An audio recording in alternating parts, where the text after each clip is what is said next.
If there's no one beside you when your soul embarks, then I'll follow you into the dark. So I know talking about dying in a song at a wedding isn't for everyone, but to me it's the most romantic thing ever. Death is scary, and it's something that sent me into spirals from being very, very young. But then I heard some stories from a hospice nurse a few years ago called Hadley Vlahos, and then read her book called The In-Between. And in her story she spoke of how a surprising number of her patients reported their loved ones coming to visit them and collect them at the end of their lives. And that thought changed everything for me.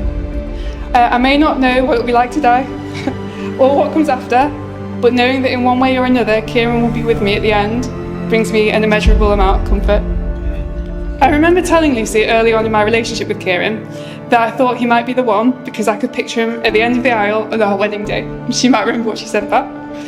And the thought of that made me happy. Now I know he's the one because I can picture him at every point throughout my life. Making coffee in the kitchen when we finally get it renovated. Leading the way through airports when we travel the world together. Walking with me through National Trust properties in our retirement. And most significantly to me, holding my hand at the very end of everything. With Kieran by my side, I'm excited to live and no longer afraid to grow old. Kieran Patrick Joseph Clay, I love you. I'm so grateful you're my husband.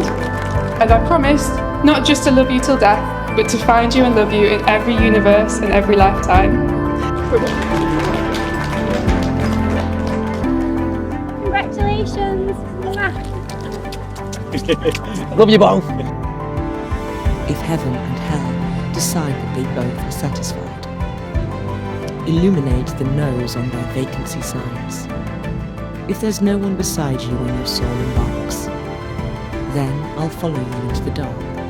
You and me have seen everything to see, from Bangkok to Calgary, and the soles of your shoes are all worn down. The time for sleep is now. But it's nothing to cry about, cause we'll hold each other soon in the blackest of rooms.